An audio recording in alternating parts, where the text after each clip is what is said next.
بارش ہوتی ہے نا ناظرین، تو اس وقت احتیاطیں بہت زیادہ بڑھ جاتی ہیں، ہمیں بہت زیادہ احتیاط کی ضرورت ہوتی ہے، اپنے بچوں کی، اپنی فیملی کی، اپنے گھر بار کی، جہاں ہم دکان میں ہیں، کاروبار کرتے ہیں، اپنے ہر جگہ کی حفاظت یہ کرنا ضروری ہوتی ہے۔ تو کیوں نہ پہلے سے ہی ہم حفاظتی اقدامات بھی کریں، حفاظتی تدابیر بھی اختیار کریں، انشاءاللہ الکریم اللہ کی رحمت سے بہت بڑے نقصانات سے ہماری حفاظت رہے گی۔ ایک ایسا وظیفہ عرض کرتا ہوں، کوشش کریں کہ اپنے بچوں کو بھی کم از کم ایک مرتبہ یہ وظیفہ ضرور پڑھا دیں۔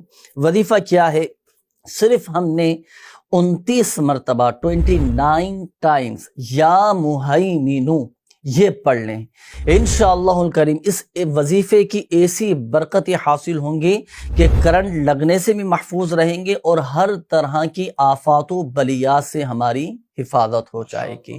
تو بارشوں کے موسم میں اس وظیفے کو ضرور یاد رکھیے گا، اپنے معمولات میں شامل کیجئے گا، انشاءاللہ الکریم فائدہ حاصل ہوگا۔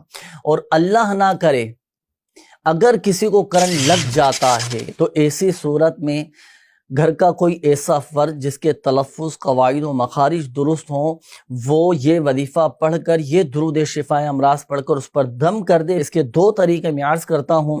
ایک تو یہ کہ درود شفائے امراض، اللہم صلی علی سیدنا ومولانا محمد طب القلوب ودوائها وعافیت الابدان وشفائها ونور الابصار وضیائها وعلی آلہ واصحابہ وبارک وسلم۔ یہ درود شفائے امراض پڑھ کر آپ دم کر دیں جسے کرنٹ لگا ہو، یا پھر پانی پر دم کر کے آپ اس کو پلا دیں، انشاءاللہ الکریم اللہ کی رحمت سے شفا